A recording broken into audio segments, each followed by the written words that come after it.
Look at this. You have a hammer, you have a nail, and you have a wooden plank. Look at the nail. It doesn't have a pointed edge. Let me put this nail on the plank and let me apply some force on this nail through this hammer. I'm having a tough time pushing it in. Now, let me take this nail. It has a pointed edge. I apply the same force and the nail goes in. Why did that happen? It happened because the same force can produce different pressures depending on the area over which it acts. Fine? Let me define pressure for you. Pressure is the force that acts perpendicularly on a unit surface area. So pressure is force by area. Now what happens in the case of liquids? Let's look at an example. Take a clean transparent glass tube. Let's attach a balloon to the lower end of the tube. And now we fill this tube with water.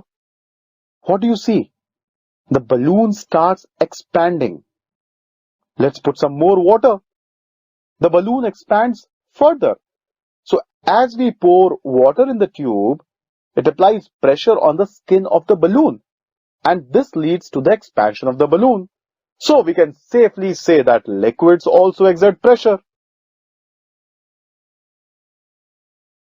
Here I have a horizontal cylinder with a piston, and there are 3 vertical tubes at different points.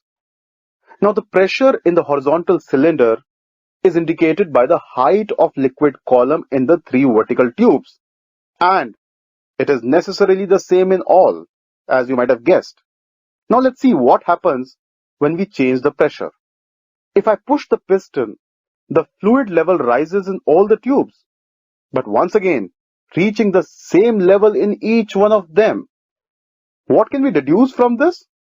Well, this indicates that when the pressure on the cylinder was increased, it was distributed uniformly throughout. So we can say whenever external pressure is applied on any part of a fluid contained in a vessel, it is transmitted undiminished. That is the key word, undiminished, and equally in all directions. And this is Pascal's law for transmission of fluid pressure. And you know what? It has a number of applications in daily life.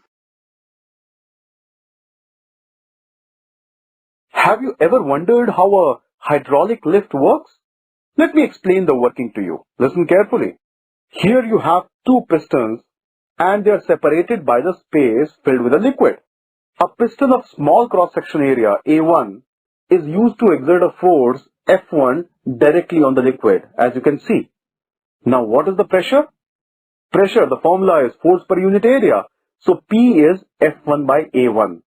Now as per Pascal's law, this pressure is transmitted throughout the liquid to the larger cylinder attached with a larger piston. Can you see it has an area A2 which is much larger? Now this pressure results in an upward force. And what would be the magnitude of this force? Pressure remains the same, P into area A2. So the piston is capable of supporting a large force. It could be a large weight of say a car or a truck placed on the platform.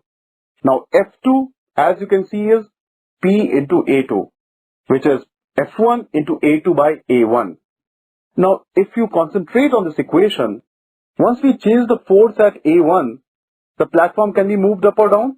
So the applied force has been increased by a factor of A2 by A1. And this factor is the mechanical advantage of this device. And this is how a hydraulic lift works.